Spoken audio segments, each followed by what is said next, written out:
All right, we'll go ahead and get started. We're going to be back doing English this week. So today, like I said last time, we put up like that breakdown of the types of questions, right? You guys remember that? And we went through the easy questions, right? We did punctuation, we did grammar and usage, and we did sentence structure, right? Now I want to touch on those other three categories. That's organization, strategy, and author style. They all fit into my classification of just hard questions. And again, I'll say this every time I bring that word up.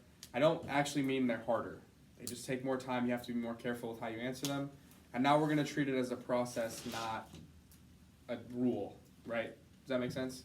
So for each of these, we'll just walk through basically how do you tell if a question's like a hard question versus an easy question. And then how do we do each of those types of questions? So we'll just take a few notes on that, and then we'll just go into practicing. And then as we're practicing, I'll point out exactly where we see these types of questions, how to answer them, and then applying the process that we go through. I just want to say, it's fine if you don't use the process I teach you here. I don't care if you can get the questions right. But I want you to know this is the process that I use. This is a process that a lot of people that score well use. And it's applicable to everybody. So some people have certain strategies that they like better, they don't work for. These are designed so that they pretty much work for everybody. And they may seem over the top. Some of the things I'm going to ask you to do may seem like you're doing too much to get something you already could have got, which is true. This is built to do too much, to minimize mistakes. Especially in this class, I know you guys are very capable of just finding the answers. You don't really have to write anything. You could just circle the answers, and most of the time you're going to get the questions right. I don't think my job is to help you get those ones you were already going to get. I'm here to help you not miss the questions that we know we can get. We shouldn't be dropping points, right?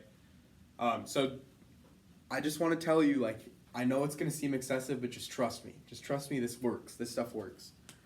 Okay, let's start by, how do we tell it's a hard question?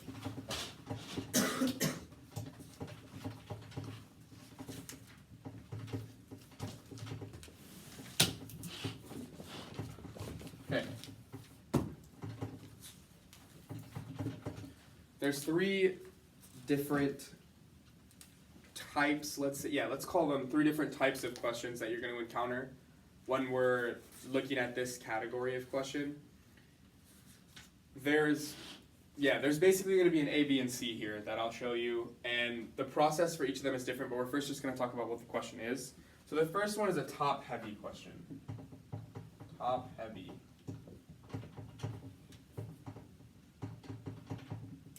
Okay. A top-heavy question, the defining feature is that it gives you a specific revision task. We'll talk about what that means, but we'll just put that down. So it gives a revision task. Gives a specific revision task. Let me say it like that.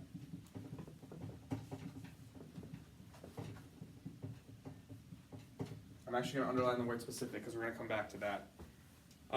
But one of the defining characteristics of a top-heavy question is that they're going to tell you what to do. That's the whole point of it. They're going to tell you exactly what to do. The hardest thing about these is actually listening to what it's telling you. So we'll talk about exactly how to do that, but these are the ones where they're going to give you a revision task. They'll tell you exactly what to do. You just have to do it. The second type of question you could have here is an organizational question.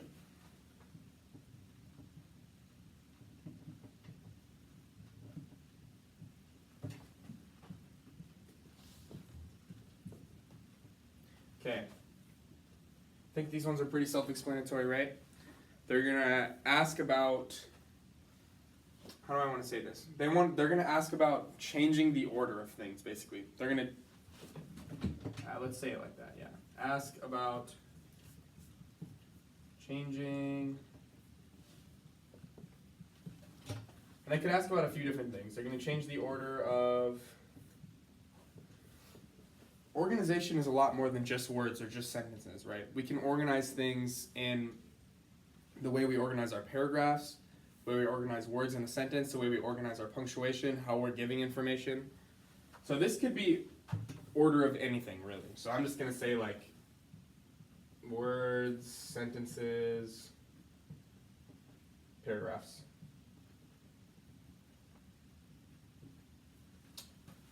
Those are those organizational questions.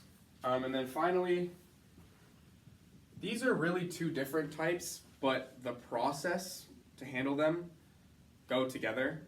So I like to group them into one thing, just because the process we're going to use is going to be very similar. That's not how you spell that. Relevance / meaning are the two kind of subcategories here.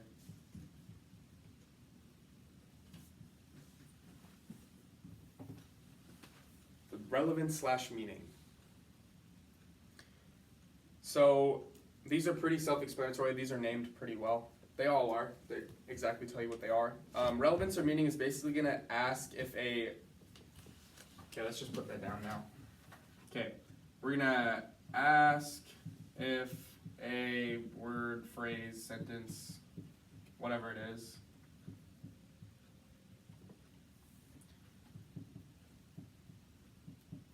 and we're going to ask, is that relevant to the passage?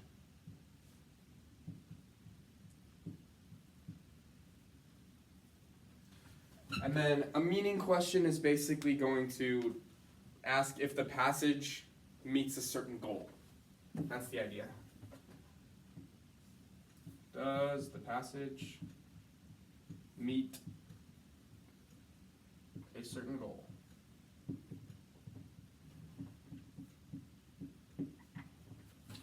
So these are basically the three types of questions you could see that are hard. Now it covers a lot of the test, right? If you remember that breakdown, it's like 15%, 16%, 16%. So this is a lot of the test.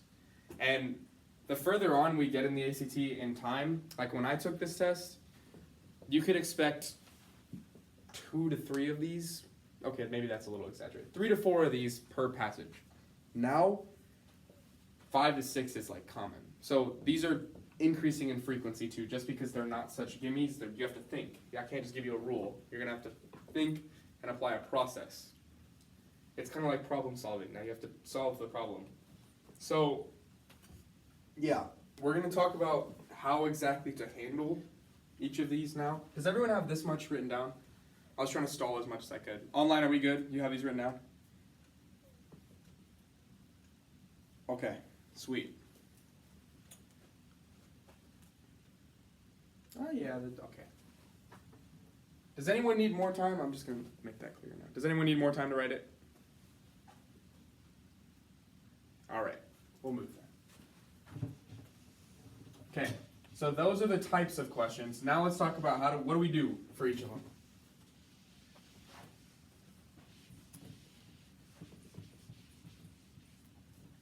All right, call this Roman numeral 2. How do I answer?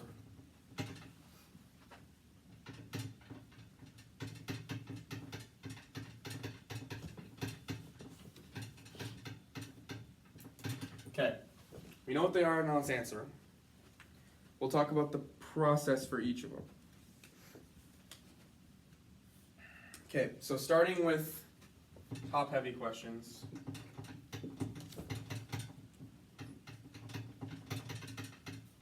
Okay, this is going to be pretty simple. My process, I would say, works really, really well. And the thing I'm going to tell you right now is not going to be groundbreaking, but if you follow it, it might be. It might actually make a big difference in how you answer these questions. Okay, basically there's 2 steps here. Step 1 is underline the revision task.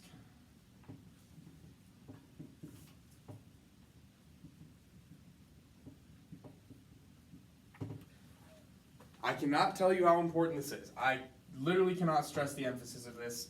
You know the revision task is there. You already know that. You know you're answering the question, but for whatever reason, every single time this happens, you're going to forget. I promise you you're going to forget. So for me, what works is to underline it. If you like to circle, if you like to box it, whatever, put some sort of pencil marking on the revision task specifically. I promise you it's going to help you. It's going to make the question easier. There's a lot of studies that talk about how you're going to do better on any test you can use a pencil on. I don't know, sometimes the ACT's online and stuff now, right? So I think there's a highlight thing you could do. Is that right?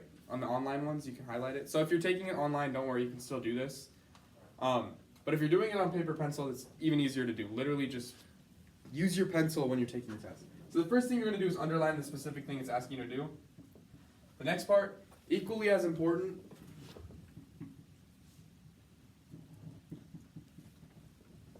forget everything else. Everything I've ever taught you in this class, pretend I never said any of that. Grammar doesn't matter, punctuation doesn't matter, nothing matters on a top-heavy question other than the revision task. There's going to be times where you think something sounds better. That doesn't matter. Unless the question asks you what sounds better. There's going to be times where something flows better or fits better or is better organized. None of that matters unless that's what the question is asking you. So the point of this basically is, that's why I have you underline the revision task, because then you won't forget that, like, I'm not looking for what sounds best. I'm not looking for what makes the most sense here. I'm looking for what specifically they told me to look for. So they might say something like, which of the following options emphasizes how tired the narrator is? And there might be 3 options that sound really good, and one of them doesn't sound good, but it makes the narrator seem really tired. You're going to pick that one. Do you understand what I'm saying? I know it's like a really simple example, and I'll talk about it when we get there. But it's so important that you forget everything else. It doesn't matter what you're doing other than exactly what the revision task told you to do. Does that make sense? Online, does that make sense? Yeah? I know it's a little bit hard to explain without like an actual practice question, so once we get to practicing, I'll point these out for you guys to see specifically what's going on. Okay, I'm going to erase this. We're just going to move to part B now. So we did top-heavy questions. That's the process. Pretty simple. Okay, the second one we had was organizational, right? Organizational.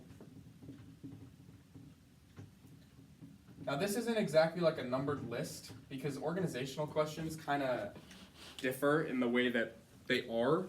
Like sometimes they ask you to flip words around, sometimes they ask you to do this, sometimes they ask you to do that.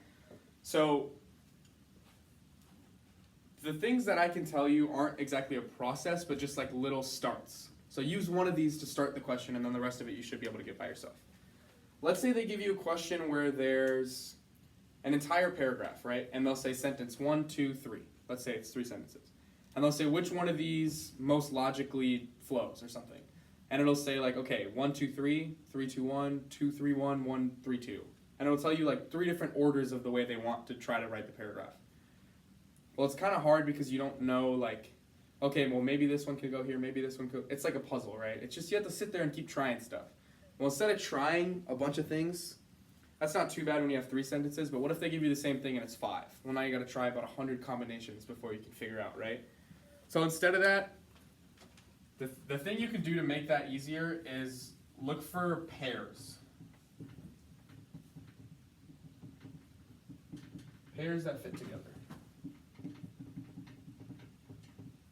What do I mean by pairs that fit together? Well, sometimes you can see the way we speak, the way that we move things organizationally, a lot of the times we have little cues that are telling you like, oh, this happened first, then this happened. Or, so like if you have, and even the way that we use subordinating clauses, like sometimes we'll say a sentence where we're explaining something in whatever context, and then related to that, we use a transition word like but, or although, or whatever. So look for things that, like that, little cues that can try to make 2 things fit together. Like these 2 sentences have to be right next to each other.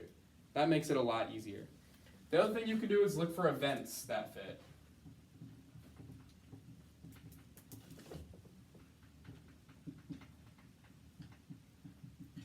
Sometimes people forget to do this and they put something out of order, even though when they read it back, like when I explain the answer, they're going to be like, oh my god, how did I? Because they're not looking at events. So sometimes we'll have something organized in a weird way, and let's say we want to make it so that, like there was one, I remember a passage about a building, and they talked about building the building and then how they wrecked it. And so while we know logically they had to have built the building first and then wrecked it, so when we're looking at that organization, don't put those the other way. Don't say that they wrecked the building and then talk about how they built it. It's not organizationally sound, right? So we know those 2 have to go that other direction, right? We know that building has to come before breaking. So like those type of things, when you have events like that, or years too, this happens a lot, where if we're doing a historical passage, it might say something about 1929. Well, then don't put something about 1927 after it, because that's not chronological. It's probably going to go the other way, right? So look for stuff like that, years, events. And then the other thing you can look for is transitional words.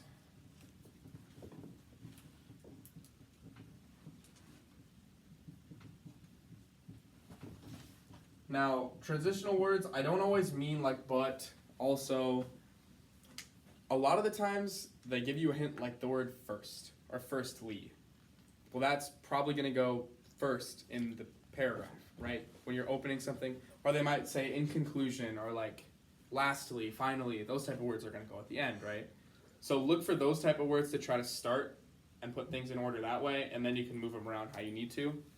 And another thing you can remember is... So did you guys write like 5-paragraph essays in school? Did they give you like the intro, body, conclusion? So you know how there's a specific anatomy of the way they want you to write, right? They want you to do it like that. There's going to be an intro, then a topic sentence and some details, topic sentence and then conclusion, right?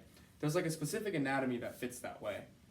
That also happens in a paragraph. Every paragraph kind of has a specific anatomy that it follows, right? It normally goes like topic, sentence, introduction, details, transition, right? And then you go to the next thing and you do it again. So just remember that the first sentence is almost always going to be a topic sentence about the whole paragraph, right? I'm not saying this is always true, but if you get absolutely stuck, just think about this. Like paragraphs often go, they go with the topic sentence, then they go to details, and then they go to a transition or a conclusion.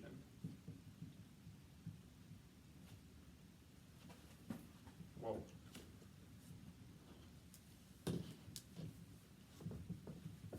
This is just a good way to look at, like, if you get stuck. That's spelled so wrong, isn't it? It's fine. If you get stuck, you can kind of go and remember that how it fits in order. So things will almost always go like topic, details, conclusion. That's just if you get stuck. You shouldn't like rely on that. And there's a few other ways we can do this process, not for sentences, but for words, which I'll show you in a second too. But basically, we'll do this when we practice. But the idea is, I just call it read it a different way, basically.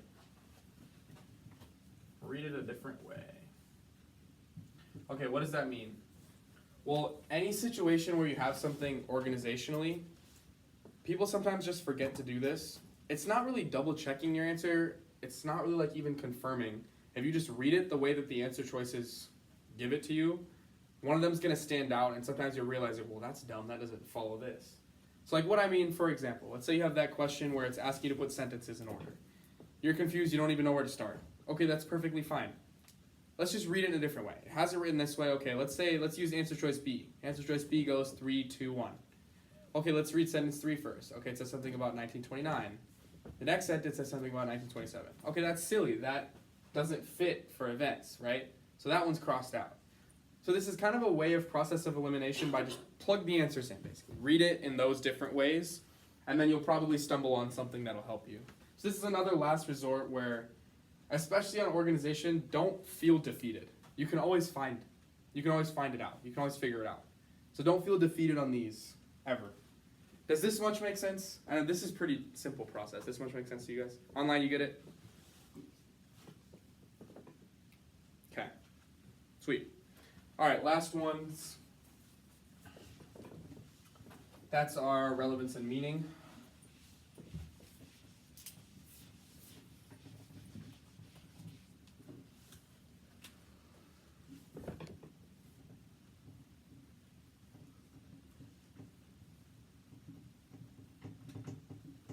Okay.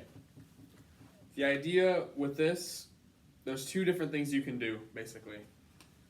First thing is just refer to the main idea, basically.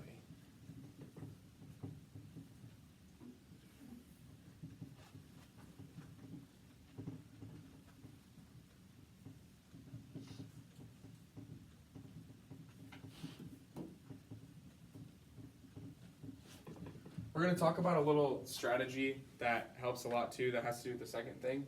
But refer to the main idea and don't look at the answers.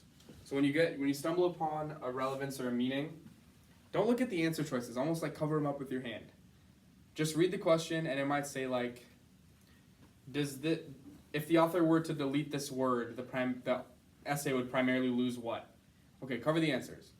Okay, so if they were to delete this word, what would they lose? Okay, what's the main idea here? And how does this change the main idea? And then think of an answer, formulate an answer yourself, and then look at the answer choices. I don't know if Lily's talked about this with you guys yet, but in reading, they like to throw in little trap answers. Has she said that to you before? Yeah. Kind of happens in English only on this type of question, where they're going to try to trap you. They're going to try to get you to to circle something or to bubble something that's not right, based on the way they word it. So if you cover, don't think about that, formulate the answer, and then look at them, you're much, much, much less likely to fall into a trap. So that's why I have you do that. The other thing you can do is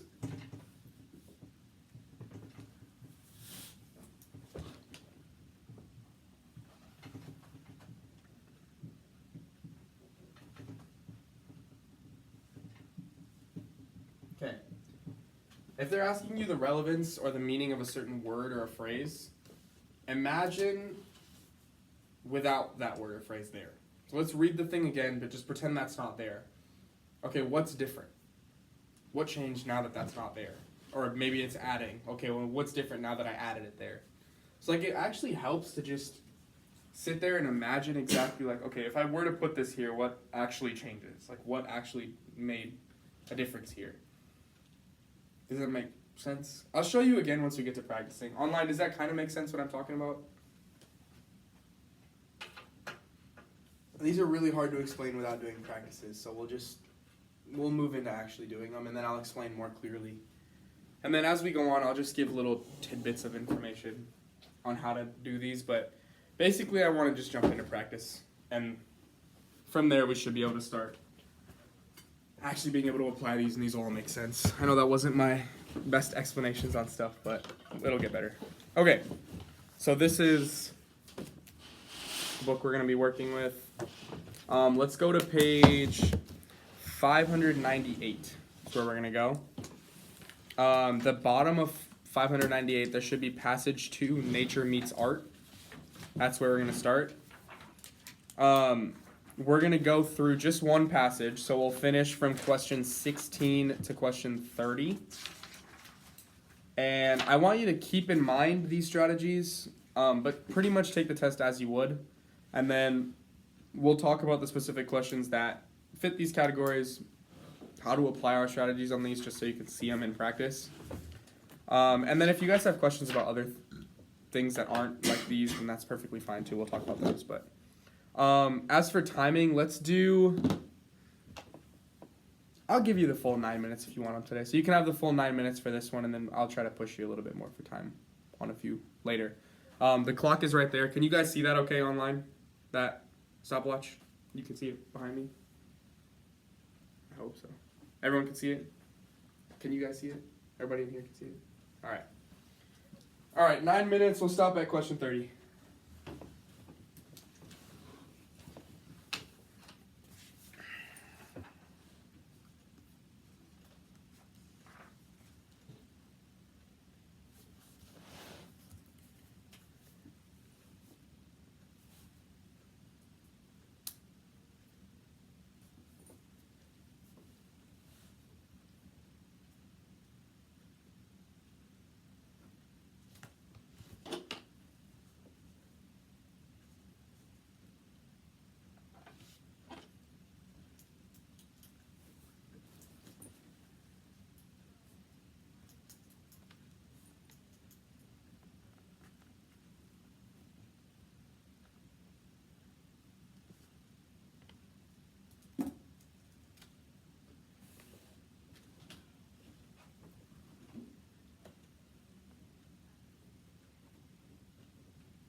All right, that's 9 minutes there. Feels like everybody was done, right? Everyone finished? Yeah, you had plenty of time left. Yeah, time's not really going to be an issue on this specific section of the test for anybody here, so that's good. All right, I'll start reading answers from question 16.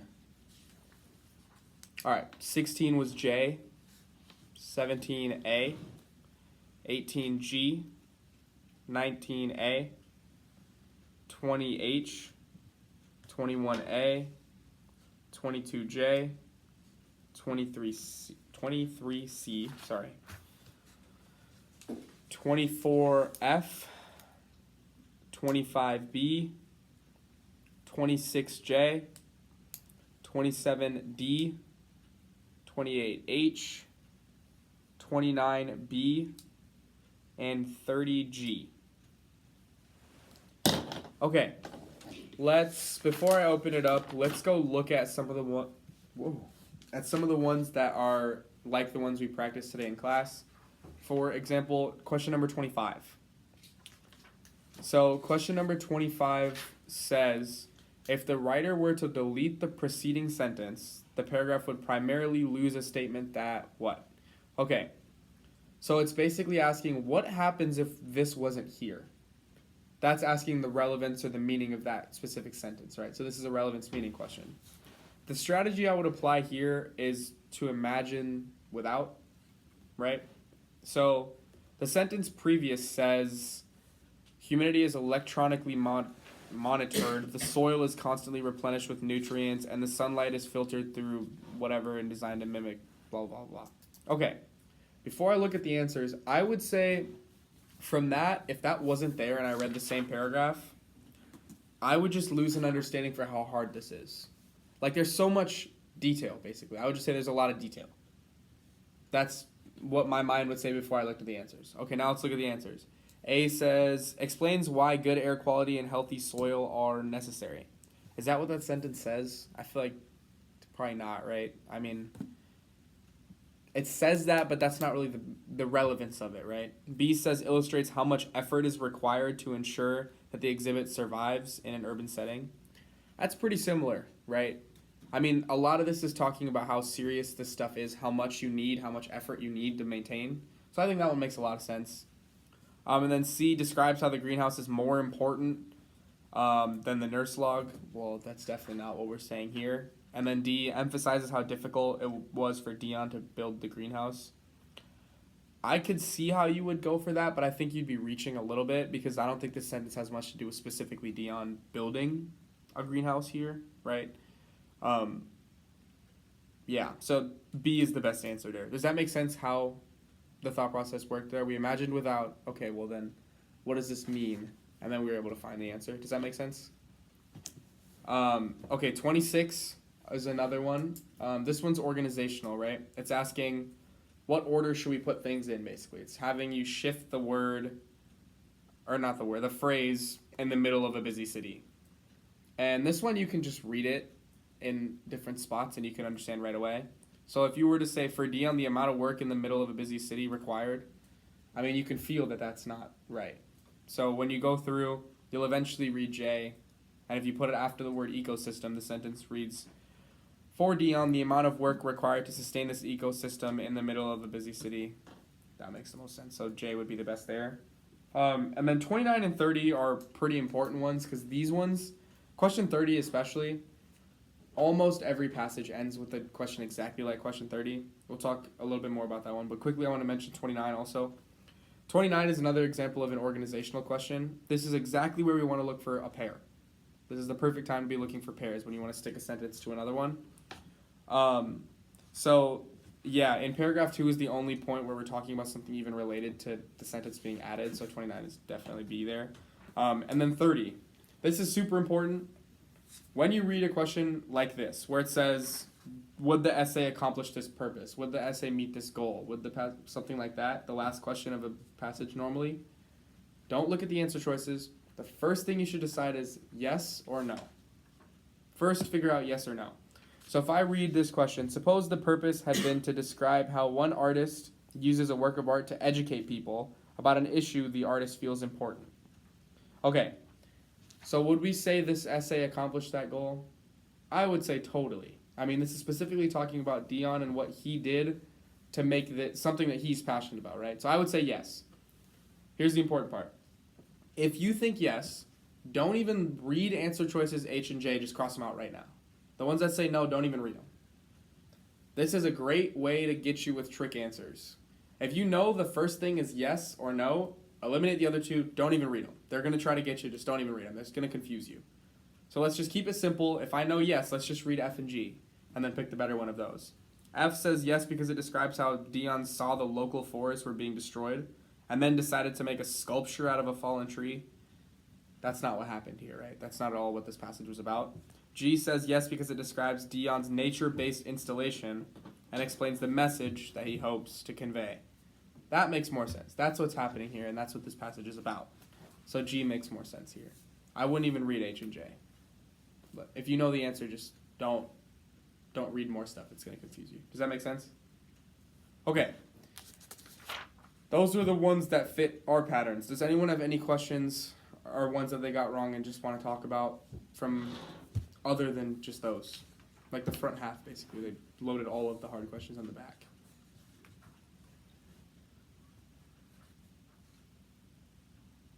No one got any of them wrong? Man, you guys are good. Online, you feel free to shout out too. You can just unmute and bring up a question. Everyone got all of them?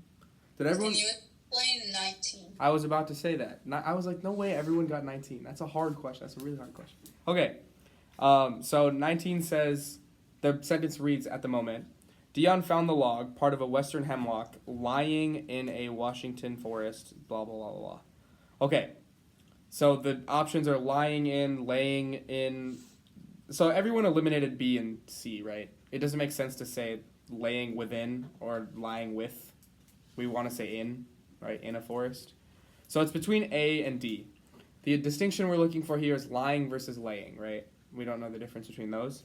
So it's a specific concept that only applies to this word. It's not like a pattern of words. But lying is like, I lie down would be like lie. Or like, if something were to do it to itself, that's lying. Now, if I were to take this iPad and put it down, I would be laying the iPad down. But if I were to flatten myself, that would be called lying. Does that make sense? So if you do it to yourself, lie. If you do it to something else, lay. Does that make sense? Kind of like... Yeah. Okay, so this would be lying, not laying. Does that make sense? Why it's... So it should be A, not D. Does that make sense? This is a tricky... Like, it's only with this word that it does that. But, yeah, it's lying because it didn't do it to something else. This western hemlock log is not doing something to something else. Does that make sense? It's just there, so it's lying. Yeah, I put a note next to that one because that's a tricky... I don't know how else to explain that. It's just kind of a weird situation. Do the other ones make sense? Does anyone have any other ones? 16? Okay. 16 is... Oh, there it is. Okay. The installation contains a 60-foot long nurse log. It is slowly a decaying piece of a tree trunk. Okay. So what I would do here, when you have a comma situation like this and something right after, the best thing you could do is analyze the sentence or sentences and how independent they are, basically. So let's start with pre-comma. The installation contains a 60-foot long nurse log. Independent, dependent. Can that stand by itself? Yeah. So that's independent, right? So I'd put a big I or something to indicate that that's independent. Okay. After, it is a slowly decaying piece of tree trunk that provides a home for nutrients and blah, blah, blah, blah. Is that independent? Yeah, that can stand by itself too, right? So you have two independent clauses next to each other. Can you put a comma between two independent clauses? No, you can't, right? So F, out. G says the term nurse log is defined as, if we were to put that in the same spot, still independent, right? Both sentences are independent, can't be G. H says this type of log is, again, that makes both independent, right? Pre-comma, post-comma, both independent. We can't separate two independent clauses with a comma. J, if we were to delete that part of it, You could say this installation contains a 60-foot nurse log, independent. Okay, now the second clause, a slowly decaying piece of tree trunk that provides a home for blah, blah, blah. That's not independent anymore. That's dependent, right? So now grammatically this makes sense. We can have independent comma dependent, right?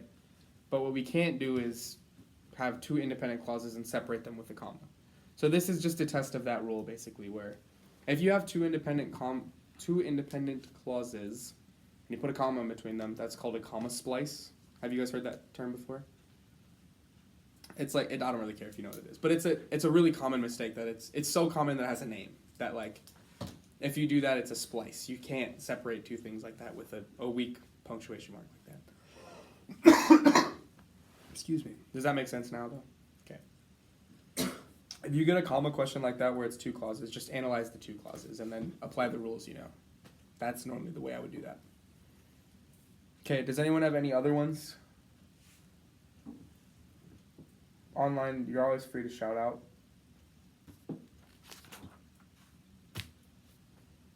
All right. What do we got? Yeah, let's do another one. All right, let's push for time a little bit here. Let's try to, I'm just going to make it 8 minutes. I still don't think anyone's going to feel hurried, so don't change what you're doing. But let's just see how you do in 8 minutes here. So we'll go from the next passage, the internet gain, will go from 31 to 45. And I'll give you 8 minutes here.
All right, that's 8 minutes there. See how we did. Okay, the first question we did here was what, 31? All right, we'll read answers from 31. Okay, 31 was A, 32 was H, 33 was C, 34 was J, 35 D, 36 F, 37 A, 38 F, 39 D, 40 G, 41 C, 42 H, 43 B, 44 H, and 45 A. Okay, so again, I'll just briefly touch on the ones that fit hard questions category. Starting, where did we go? 36. Actually, before that, 34 is also one, but pretty routine. Top heavy on that too. So we'll actually, yeah, let's talk about that one since it's top heavy. We haven't seen one of those yet. Okay, top heavy question. There's a revision task.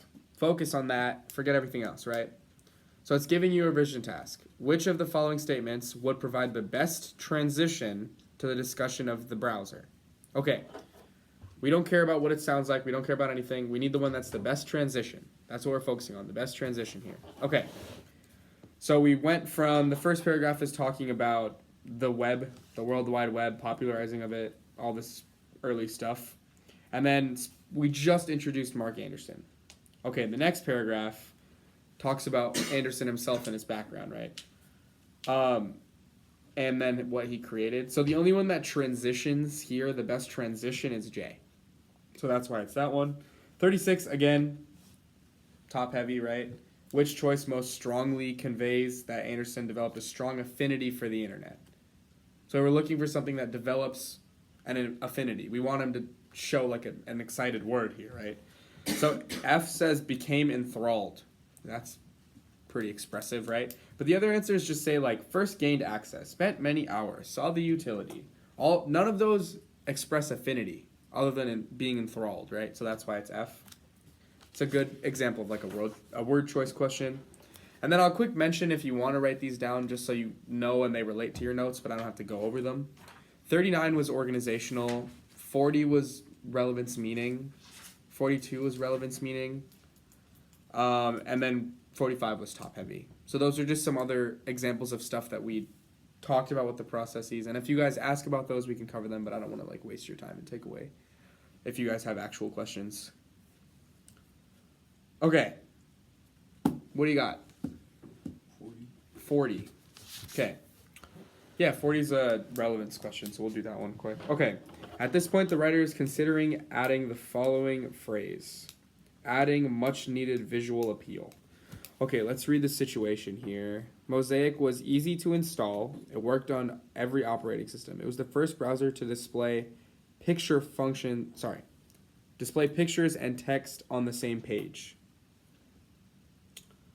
Yeah, I would add this. I feel like that's pretty...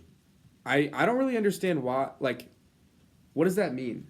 If you were to just say, like, it's the first browser to display pictures and text on the same page. Okay, cool. Like, what is that relevant for? So I would say, like, adding much needed visual appeal actually describes what it is. So yeah, I would say yes. So let's get rid of H and J. Okay, we're talking about F and G now. F says yes because it reveals Mosaic was the first browser to display... I mean... I don't think adding much needed visual appeals says what F says, so I wouldn't say F. G says yes because it emphasizes that Mosaic made the web browsing more enjoyable.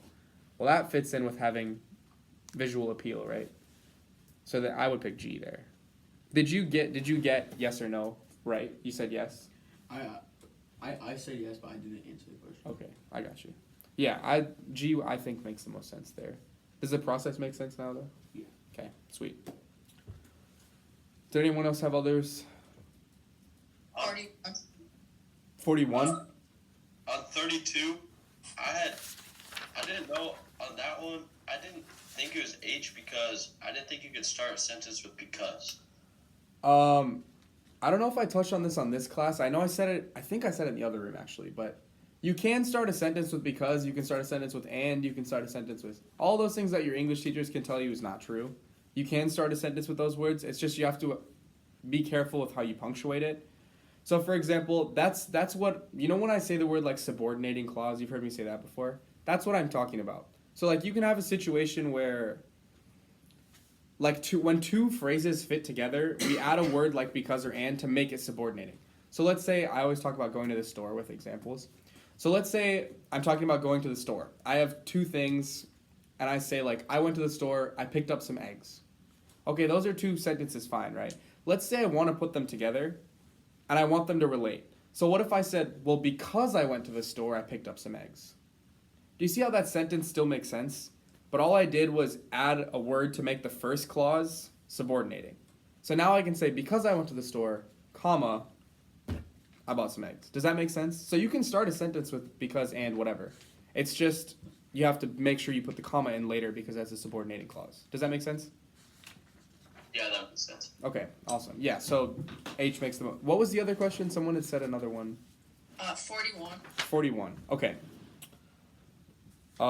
Featuring hyperlinks, the user of the program was able to visit other... Okay, yeah, I just don't like... Okay, let's look at the end. A seems okay. B says the program's user was enabled. That doesn't... That's just passive voice. We don't want to use passive voice here, so not B. C, the program enabled the user. That makes sense. D, it was easy for the user to... Okay, so these are all fairly similar. Oh, I see what this is asking now. Okay, I remember now. So what it is, they love tricking people with this. I almost just fell for it. Okay, when there's like a little subordinating clause like, oh, featuring hyperlinks, then whatever they say right after that has to be the thing featuring hyperlinks. So if I were to say like featuring hyperlinks, it was easy for the user. Does the user have hyperlinks? Does the user have hyperlinks like tattooed on their forehead? No, it's the program that has them, right? So the word program needs to come first. So you can't say featuring hyperlinks, the user of the program. Well, the user doesn't have hyperlinks, the program does, right? So that's why it's not A, it's not D. So now we're picking between B and C, right? The program's user, again, that's just talking about the user, right? We want to talk about the program. So C is the correct answer because it says program first. Does that make sense? Yeah. I almost just totally fell for my own trap too, because I wrote something down about this question in the note and then I just didn't read it. But yeah, okay, that was the idea there. A little tricky. Does anyone else have other ones? Pretty not too bad, this one. I thought question 44 was kind of funny. This is another word choice question. I know I didn't really cover word choice very much. Especially with you guys as a class, I feel like I don't need to cover, like, you know how to speak English. You can figure out words. But this one was funny because this was actually on this test when it was given was one of the more missed questions, which doesn't make a lot of sense because I thought, like, when I was going through this, I thought, like, discharged. Like, what the heck? That's a crazy word to use there. Like, when we say, like, in the year it was, we would all say released, right? It's just crazy to see discharged. And I was like, what? What are they even trying to say? Or like relinquished or emitted. Like all of those are technically synonyms, but like you would never say that like something was relinquished when it came out. It was released. Or like, I guess in slang terms we say like dropped. Like if we were to say like an album was discharged, you know how crazy that sounds? Like it's just not.